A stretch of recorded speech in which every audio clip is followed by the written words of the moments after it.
The apology came before the explanation, and that was the first thing that made me uneasy. Those were the words that stayed with me long after that afternoon ended. I was 71 years old, and in all those years I had learned that when someone rushes to say sorry before you even know what happened, there is usually more to the story. It started on a quiet Tuesday. I had spent the morning at a community charity event a few miles from my home, outside Denver, Colorado. The weather was pleasant, the kind of sunny spring day that made you want to leave the windows open. Around 2 o'clock, I pulled into my driveway feeling relaxed and satisfied. As soon as I stepped out of my car, I noticed Ashley's SUV parked near the garage. That was not unusual. My daughter-in-law stopped by often. What felt unusual was seeing her standing on the front porch waiting for me. She looked nervous. Ashley was normally confident. She was the type of person who walked into every room as though she already knew exactly what she wanted. But that afternoon, she kept shifting her weight from one foot to the other. The moment I reached the porch, she forced a smile. "Sorry," she said immediately. "Your iPhone got smashed." For a second, I simply stared at her. I had not even taken my keys out of my purse yet. I had not asked a question. I had not noticed anything missing. Yet somehow the first words out of her mouth were an apology. "My phone?" I asked. Ashley nodded quickly. "It was an accident." Her answer came so fast that it sounded rehearsed. My stomach tightened slightly. "Where is it?" I asked. She held up a small paper bag from an electronics store. I picked up the pieces. The phrase sounded strange. Picked up the pieces. Almost as though she had already prepared the conversation before I arrived home. I followed her into the kitchen. She placed the bag on the counter and stepped back. Inside was my brand new iPhone 17. Or at least what remained of it. The screen was shattered beyond recognition. The back casing was cracked. It looked as though it had suffered significant damage. I felt a wave of disappointment. Not because of the cost. I could afford to replace it if necessary. What bothered me was that the phone contained years of photographs, notes, messages, and memories. I looked up at Ashley. "What happened?" I asked. She folded her arms. It slipped off the counter. Something about her tone felt off. Not the words themselves. The certainty. Most people who experience an accident describe what they remember. Ashley sounded as though she was delivering a prepared statement. I nodded slowly. "Which counter?" For the first time she hesitated. Only briefly. But I noticed. "The kitchen counter," she said. I glanced around the room. The kitchen counters were standard height. A fall from that distance could certainly crack a screen. Yet the damage looked more severe than I expected. Again I said nothing. Over the years I had learned the value of patience. People often reveal more when they believe you have accepted their explanation.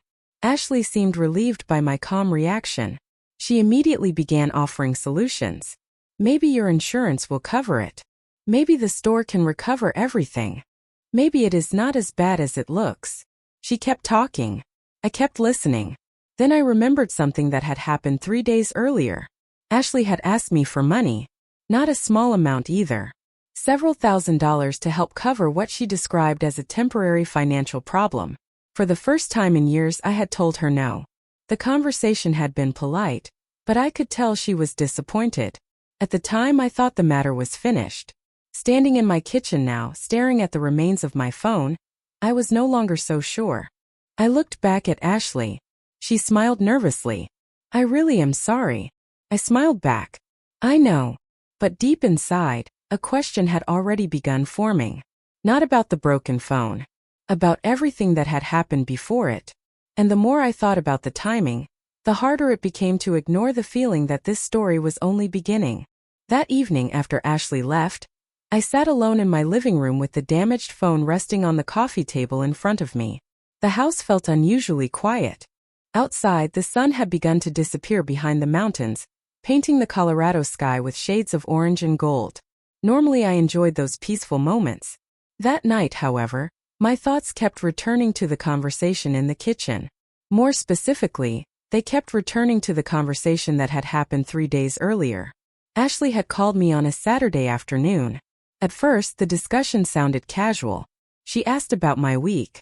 She asked whether I planned to attend an upcoming family gathering. Then her tone changed. She explained that she and Michael were dealing with unexpected expenses. According to her, they needed temporary help. The amount she requested immediately caught my attention. It was not a few $100s. It was several thousand. Over the years, I had occasionally helped family members when genuine emergencies arose. Medical bills, home repairs, educational expenses. But something about this request felt different. When I asked for details, Ashley's answers remained vague. She described the situation as complicated. She promised the money would be repaid quickly. Yet the more questions I asked, the less specific her explanations became. For the first time, I politely declined. The conversation ended without an argument, but I could hear the disappointment in her voice. At the time, I told myself that adults are allowed to be disappointed. That did not mean anything was wrong. Now, sitting alone with a shattered phone, I found myself remembering every word. The next morning, I drove to a local electronics store recommended by my friend Susan Reed. She met me there because she happened to be running errands nearby. Susan had known me for nearly 20 years. Like me, she believed that paying attention often reveals more than reacting emotionally. We waited while a technician examined the damaged device. After several minutes, he returned carrying the phone carefully in both hands. "The good news is that some data may still be recoverable," he said. I felt immediate relief. Many of my favorite photographs were stored there. Pictures of family vacations, messages from old friends, notes I had saved over the years. Losing those memories would have hurt far more than replacing the device itself. The technician continued speaking. "This suffered significant impact damage." The phrase caught my attention. Significant impact damage. I asked whether a simple fall from a kitchen counter could create damage like that. He hesitated before answering. "Every accident is different," he said professionally. "But there appears to have been more than one point of impact." More than one point of impact. I thanked him and said nothing further. Yet those words followed me all the way home. I was careful not to jump to conclusions. The technician had not accused anyone of anything. He had merely described what he observed. Still, his comments did not fit neatly with Ashley's explanation. Later that afternoon, Michael called to check on me. We spoke for nearly 20 minutes. During the conversation, he casually mentioned that Ashley felt terrible about the accident. Then he said something unexpected. "She told me the phone slipped while she was moving groceries from the garage." I sat up straighter in my chair. 3 days earlier, Ashley told me the phone slipped from the kitchen counter. Now Michael was describing an entirely different situation. The difference might have been innocent. People misremember details all the time. Yet I could not ignore the inconsistency. After the call ended, I walked to the window overlooking my backyard. The spring breeze moved gently through the trees. Everything outside appeared calm. Inside my mind, however, questions were beginning to multiply. The broken phone no longer seemed like the center of the story. It felt more like the beginning of something larger. And for the first time since hearing Ashley's apology, I started wondering whether the truth and the explanation were two very different things.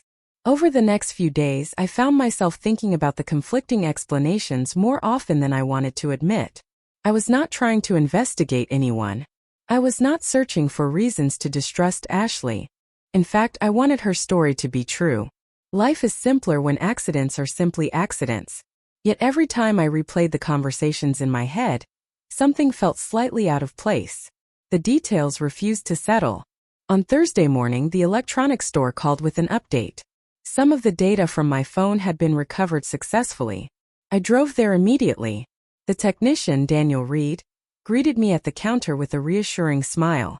He handed me a report explaining what they had managed to save and what had been permanently lost. Most importantly, many of my photographs and messages were still intact. I felt an enormous sense of relief. As Daniel reviewed the information, I asked a few general questions about device damage. He remained professional and careful with every answer. Then he mentioned something that caught my attention. The device was still active for a short period after the initial damage occurred. I looked at him. "What does that mean?"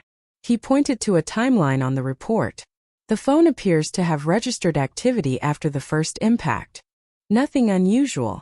It just tells us the device was functioning briefly before additional damage prevented normal operation." I thanked him and took the paperwork home.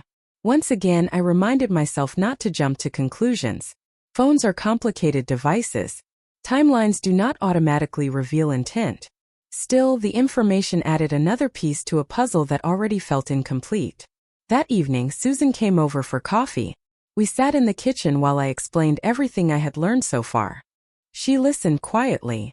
When I finished, she asked a simple question. Have you actually spoken to Ashley again about what happened? I shook my head. Not directly.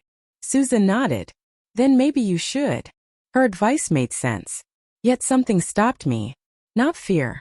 Patience. I wanted to understand the situation before turning it into a confrontation. The next day, Michael stopped by unexpectedly after work. We spent nearly an hour talking about ordinary things. Sports. Weather. Family plans. Eventually, the subject of the phone came up again. Ashley still feels awful about that accident, he said. She keeps saying she should have been more careful when she dropped it in the driveway. I nearly spilled my coffee. The driveway. Michael looked confused. Yes. Did she not tell you? For a moment, neither of us spoke. This was now the third version of the story. First the kitchen counter. Then moving groceries from the garage. Now the driveway. None of the explanations matched. Michael noticed my expression immediately. What is wrong? He asked. I chose my words carefully. Nothing. I am probably just remembering things differently. The conversation moved on, but my thoughts did not. After Michael left, I sat alone in my living room watching the evening light fade through the windows. 3 explanations. 3 different locations. 3 different circumstances. The inconsistencies might have been harmless. People often confuse details when discussing an unexpected event. Yet there was another detail I could not ignore. Every version of the story had come from Ashley. Nobody else had witnessed the accident. Nobody else knew exactly what happened. As I stared at the recovery report from the electronics store, a memory suddenly surfaced. A week before the phone was damaged, Ashley had asked to borrow it briefly while visiting my house. At the time, the request seemed completely ordinary. Now, for reasons I could not fully explain, that small memory felt important. I opened the folder containing the recovered information and began reviewing the timeline more carefully. I was not looking for evidence. I was looking for understanding. But the deeper I looked, the more certain I became that the explanation I had been given was missing something. And for the first time since this entire situation began, I started wondering whether the truth was hiding inside the phone itself. The more I looked back, the more small memories began connecting in ways I had not noticed before. None of them seemed important at the time. In fact, each one appeared completely ordinary when viewed alone. Yet when placed side by side, they formed a pattern that was difficult to ignore. The weekend before the phone was damaged, Ashley had visited for lunch. We spent most of the afternoon talking in the kitchen while I prepared a simple meal. At one point, she asked about my new phone. She seemed unusually interested in it. I remembered showing her several features: the camera, the storage capacity, the security settings. She asked questions about backups and account access. I assumed she was simply curious. Many people were talking about the latest devices at the time. Now, however, that conversation kept returning to my mind. A second memory surfaced shortly afterward. 2 days before the accident, Ashley called to ask whether I had decided to reconsider her financial request. The conversation lasted less than 10 minutes. Once again, I politely declined. I explained that I loved helping family when possible, but I was no longer comfortable providing large amounts of money without a clear plan. She sounded disappointed, though she remained polite. Before ending the call, she told me she understood.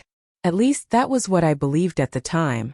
Sitting in my living room now, I wondered whether she truly understood or whether she simply stopped arguing. The following morning, I reviewed the recovered information from my phone more carefully. Most of the material was exactly what I expected. Photographs, messages, calendar appointments. Nothing unusual. Then I noticed something interesting. The last successful activity recorded before the device became unusable occurred several minutes later than I originally thought. According to the recovery report, the phone remained operational for a period of time after the initial damage. That detail alone did not prove anything. Yet it continued to bother me because it did not fit comfortably with the story I had been given. If the phone had simply slipped from a counter and shattered immediately, why did the activity timeline suggest continued use afterward? I decided to call Daniel at the electronics store. I asked a few general questions, careful not to imply accusations. Daniel remained professional as always. He explained that impact damage can occur in many different ways. However, he repeated something he had mentioned before. The device appeared to have experienced multiple stages of damage, rather than a single immediate failure. When the call ended, I sat quietly for several minutes. I was still not interested in proving wrongdoing. What concerned me was the growing gap between the evidence and the explanations. Later that week, Susan stopped by again. We sat on the back patio drinking iced tea, while I shared my latest observations. She listened patiently before asking another question that caught my attention. Have you noticed any changes in Ashley since you refused the money? I thought carefully before answering. The truth was yes. There had been subtle changes. She called less frequently. Her messages felt shorter. During family conversations, she seemed distracted. None of those things were dramatic. They were simply different. Susan nodded thoughtfully. Sometimes disappointment does not show itself immediately, she said. Her comment lingered with me long after she left. That evening, I found myself looking through old family photographs that had been recovered from the phone. Images of holidays, birthdays, vacations. Years of memories filled the screen. Looking at those pictures reminded me why the situation felt so painful. It was never about the price of the device. It was about trust. Trust is difficult to measure and easy to damage. Once questions begin appearing, even small inconsistencies can feel significant. As darkness settled outside my windows, I closed the photo gallery and set the replacement phone on the table beside me. Somewhere within all these conflicting details was a simple truth. I still did not know exactly what it was. But for the first time, I began to suspect that the most important clue was not the damaged phone itself. It was the timing of everything that happened around it. The following week, I decided to stop focusing on theories and start focusing on facts. Speculation has a way of creating stories that may not exist, and at my age, I had learned that patience usually reveals more than suspicion ever could. One afternoon, I sat at my dining room table with a notebook, the recovery report from the electronics store, and a calendar. I was not conducting an investigation. I was simply organizing information. The timeline itself was surprisingly simple. Ashley asked for money. I declined. A few days later, my phone was damaged. Then came the apology, followed by 3 different explanations about how the accident supposedly happened. Individually, none of those events proved anything. Together, however, they created questions that refused to disappear. As I reviewed the recovered data, I noticed something I had overlooked before. Several photographs had been taken shortly before the phone became unusable. Most were ordinary images already familiar to me. Pictures of flowers in my backyard. Notes I had saved for a community event. Family photographs. Then I saw a timestamp that caught my attention. A photograph had been taken during the exact period Ashley claimed the accident occurred. Curious, I opened the image. It was blurry and partially corrupted, but I could still make out part of my kitchen counter. Nothing seemed remarkable until I noticed something else. The timestamp showed the phone was still functioning at a moment when, according to one version of the story, it should have already been severely damaged. I stared at the image for several minutes. Once again, it was not proof of wrongdoing. It was simply another detail that did not fit comfortably with the explanation I had been given. That evening, Michael called. He sounded tired. Work had been stressful, and he wanted to discuss plans for an upcoming family dinner. We talked for a while before the subject of finances surfaced unexpectedly. Things have been a little tight lately, he admitted. His comment immediately caught my attention because Ashley had described the situation much more urgently when she requested money. Michael, however, sounded practical rather than desperate. I asked a few gentle questions. Nothing intrusive. Just enough to understand the situation better. By the end of the conversation, another realization settled into my mind. Michael's understanding of their financial circumstances seemed very different from Ashley's description. The discrepancy was subtle, but it existed. After hanging up, I walked into the kitchen and poured myself a glass of water. The house was quiet. Outside, the evening air had turned cool. I found myself thinking less about the phone and more about trust. Trust often erodes gradually, rarely because of one major event. More often because small inconsistencies accumulate over time. The next morning, I received an unexpected message from Daniel at the electronics store. He informed me that a few additional files had been recovered successfully. Most were ordinary system records. One detail, however, immediately stood out. According to the device log, the phone had connected briefly to a charging cable after the initial damage occurred. I read the message twice, then a third time. The information itself was not dramatic. Many people plug in damaged devices hoping they will still work. Yet nobody had mentioned doing that. Not Ashley. Not anyone else. For the first time since this situation began, I felt as though I was approaching something important. Not because I had discovered a smoking gun. Because each new detail seemed to move further away from the simple accident I had originally been asked to accept. I closed the message and set my phone down. Somewhere within these conflicting timelines, changing explanations, and overlooked details was a straightforward answer. I still did not know exactly what that answer would be, but I was beginning to understand something else. The damaged phone contained more than photographs and messages. It contained a timeline. And timelines have a way of revealing truths that people sometimes forget to hide. The detail about the charging cable stayed in my mind for the rest of the week. Not because it proved anything by itself, but because nobody had ever mentioned it. Every version of the story focused on how the phone was damaged. None of the versions included what happened afterward. Yet according to the device records, someone had connected the phone to power after the initial impact. That meant someone had spent at least a few moments trying to interact with it. On Saturday morning, I met Susan for breakfast at a small cafe near downtown Denver. The restaurant was busy, filled with families and weekend travelers. As we sat near the window, I explained everything I had learned so far. Susan listened carefully without interrupting. When I finished, she stirred her coffee and asked a question I had not considered. Have you ever asked yourself why Ashley was the one who found the phone? Handled the phone, explained the phone, and delivered the phone? I looked at her for a moment. The question sounded simple, yet it highlighted something important.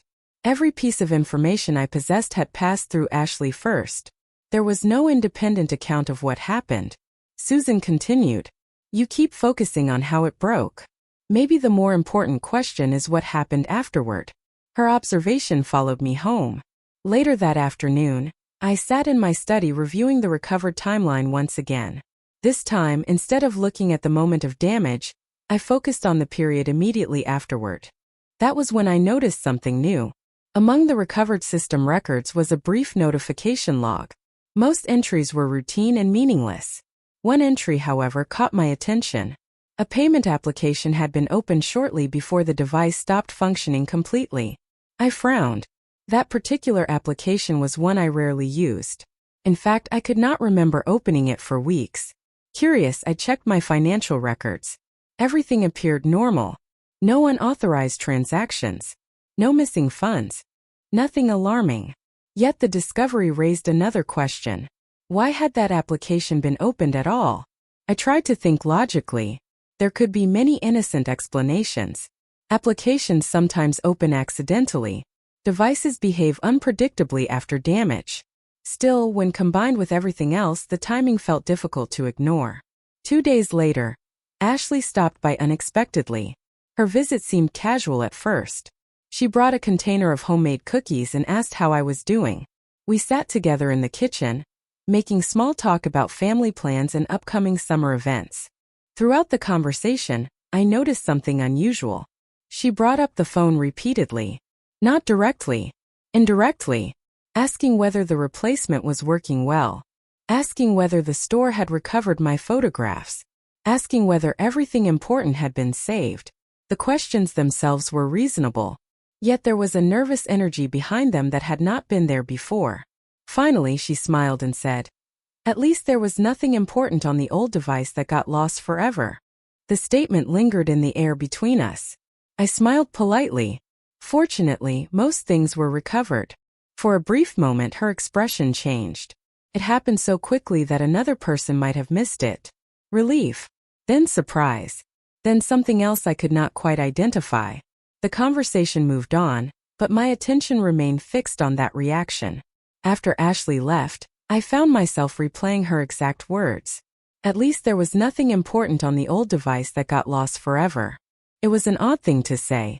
Most people worry about photographs or contacts. Ashley seemed concerned about information. That evening, I opened my notebook and added one more entry beneath the growing list of questions. It was not evidence. It was not an accusation. It was simply an observation. Yet as I looked at the page, I realized something had changed. For weeks, I had been searching for an explanation that fit the facts. Now, for the first time, I felt as though the facts were beginning to point toward an explanation of their own. Over the next several days, I stopped searching for new clues and started paying closer attention to the people around me. Facts matter, but so do patterns. Sometimes the truth reveals itself not through a dramatic discovery, but through ordinary conversations. Summer had arrived in Colorado by then. The days were longer, the evenings warmer, and family gatherings became more frequent. One Sunday afternoon, Michael and Ashley invited me over for a backyard barbecue. Everything seemed normal. Neighbors stopped by. Children played in the yard. The smell of grilled food drifted through the air. From the outside, it looked like any other pleasant family weekend. Yet beneath the surface, I could feel a quiet tension that had not existed before. Ashley remained friendly, but she seemed unusually attentive to my reactions. Several times during the afternoon, I noticed her watching me when she thought I was not looking. The behavior itself was not suspicious. It was simply different. At one point, Michael stepped inside to answer a work call, leaving Ashley and me alone on the patio. We talked about gardening for a few minutes before she unexpectedly returned to the subject of finances.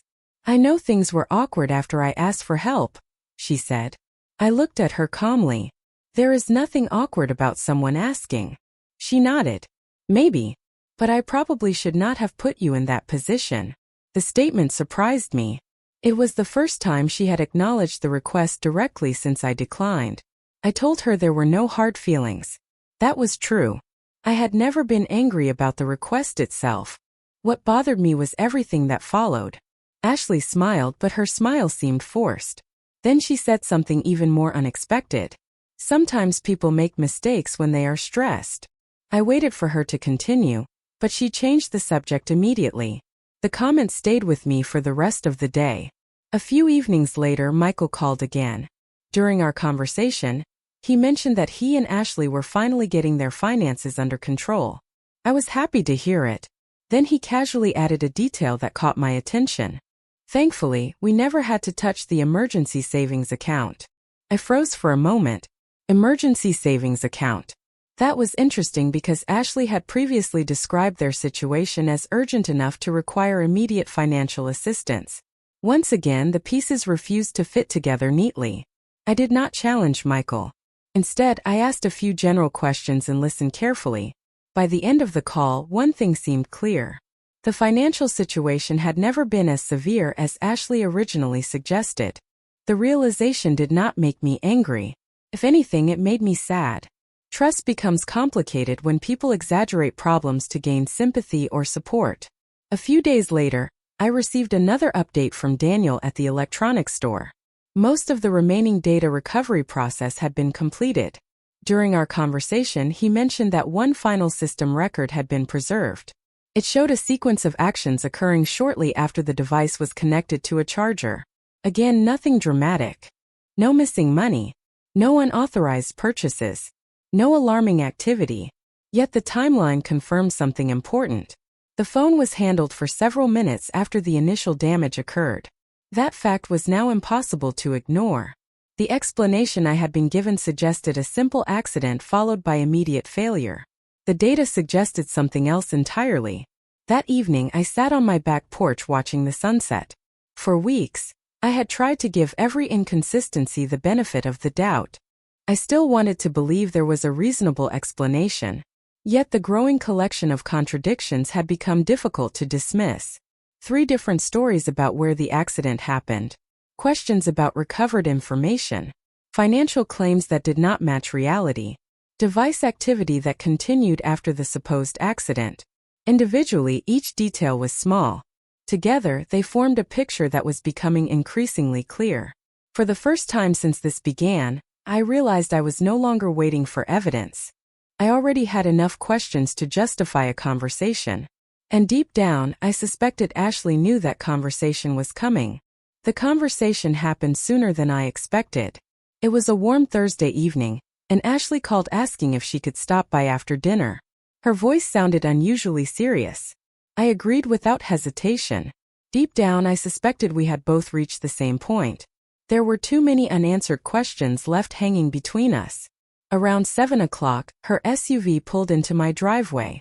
I invited her inside, and we sat at the kitchen table where so many family conversations had taken place over the years. For a few minutes we talked about ordinary things. The weather, Michael's work schedule, upcoming family plans. Neither of us seemed eager to address the real reason for the visit. Finally, I decided to break the silence. "Ashley," I said gently, "I would like to understand what happened." She looked down at her hands. "With the phone?" I nodded. For several seconds she said nothing. Then she took a slow breath. "I already told you what happened."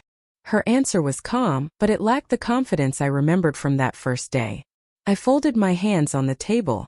"That is part of the problem," I said quietly. "I have heard several different versions." Ashley immediately looked uncomfortable. I did not accuse her. I did not raise my voice. I simply explained what I knew.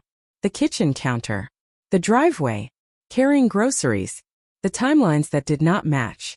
The continued activity after the damage occurred. The charging cable connection.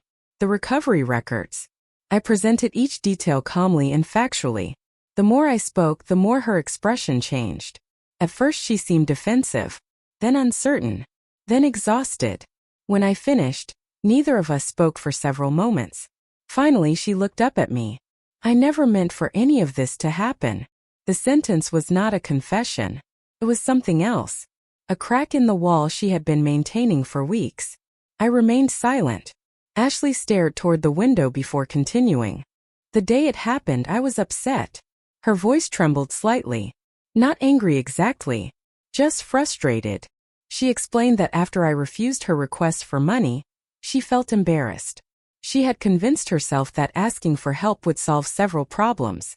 When I said no, she felt rejected even though I had been polite. "I know that sounds childish," she admitted. "But that is how I felt." I appreciated her honesty. Emotions are not always rational. What matters is how people respond to them. Ashley continued. "On the day of the accident, she had stopped by my house while I was away. She had permission to be there. She often helped with small errands and deliveries. While inside, she noticed my phone. She picked it up and began looking at it. Not to steal anything. Not to access my accounts. Simply because she was still thinking about our earlier conversation and feeling sorry for herself. I was distracted," she said. "I was not paying attention." According to Ashley, the phone slipped from her hand. The initial damage occurred then. Panic immediately followed. Instead of calling me right away, she tried to see whether it still worked. She connected it to a charger. She opened a few applications. She hoped the damage was not serious. When the device stopped functioning properly, she became even more nervous. That explained the charging cable, the additional activity, the timeline. It explained nearly everything except one thing. Why did the story keep changing? I asked softly. Ashley closed her eyes for a moment. "Because I was embarrassed." Her answer came instantly. The more nervous I became, the harder it was to admit exactly what happened. Suddenly, every inconsistency made sense. Not because she was hiding some elaborate secret. Because she was hiding a simple mistake and allowing fear to complicate it. I sat quietly for a moment before asking the question that had lingered in my mind from the beginning. Did any part of this have to do with the money? Ashley looked directly at me. This time she did not hesitate. At first, maybe. I was upset. But I never damaged the phone on purpose. For the first time in weeks, I believed I was finally hearing the truth. And once the truth arrived, the situation looked very different from the story I had been imagining. After Ashley left that evening, I remained at the kitchen table for a long time. The house was quiet except for the faint hum of the refrigerator and the occasional sound of traffic in the distance. For weeks I had been searching for answers. Now that I finally had them, I felt something unexpected. Relief. Not because the phone had been replaced. Not because every question had been answered perfectly. I felt relieved because uncertainty had finally been replaced by honesty. The following morning, I called Michael and asked if he could stop by after work. When he arrived, I explained everything Ashley had told me. I was careful not to exaggerate or assign motives that did not exist. I simply shared the truth as it had been presented. Michael listened quietly. When I finished, he shook his head and sighed. "I wish she had just told the truth from the beginning," he said. I agreed. The accident itself was unfortunate. The weeks of confusion afterward had been far more damaging. A simple mistake can usually be forgiven. A series of changing explanations creates doubts that take much longer to repair. Over the next few days, Ashley and I spoke several more times. The conversations were not dramatic. They were honest. She admitted that after I declined her financial request, she felt embarrassed and disappointed. Rather than processing those feelings maturely, she allowed them to affect her judgment. She also admitted that once the accident happened, fear took over. Every time she avoided one uncomfortable truth, she created the need for another explanation. Before long, she found herself trapped inside a story that kept changing, because it was never completely accurate. I appreciated her willingness to take responsibility. That mattered more to me than the damaged device ever could. Several weeks later, Ashley surprised me again. She arrived at my house carrying a small folder. Inside was a simple repayment plan. Not for the phone itself. She had already contributed toward replacing it. The plan was for something else. She wanted to repay a few smaller family expenses that I had quietly covered over the previous year. I looked at her with surprise. "You do not have to do this," I said. She smiled softly. "Maybe not. But I want to." At that moment I realized how much she had grown from the experience. The lesson was no longer about money. It was about accountability. There is a significant difference between receiving help and expecting help. For the first time, I felt confident she understood that difference. As summer turned into fall, life gradually returned to normal. Family dinners became comfortable again. Conversations felt natural. The tension that had quietly lingered between us finally disappeared. One Sunday afternoon, we gathered for lunch on my back patio. Michael grilled hamburgers while Ashley helped prepare side dishes.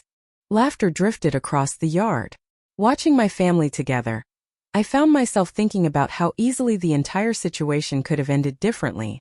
If I had reacted with anger, the family might have divided. If Ashley had continued hiding behind excuses, trust might never have recovered. Instead, both of us chose something more difficult. We chose honesty. Looking back now, the damaged phone feels almost insignificant. What mattered was what it revealed. It revealed the importance of boundaries. It revealed the importance of communication. Most importantly, it revealed that trust is not maintained through perfection. Trust survives when people are willing to tell the truth, even when that truth is uncomfortable. Today, my replacement phone sits on the kitchen counter where the old one once rested. Every time I see it, I think less about the accident and more about the lesson that followed. Helping family is an act of love. But healthy relationships require more than generosity. They require honesty, responsibility, and respect. In the end, the most valuable thing I recovered was not the data stored inside a damaged device. It was the trust that almost slipped away with it.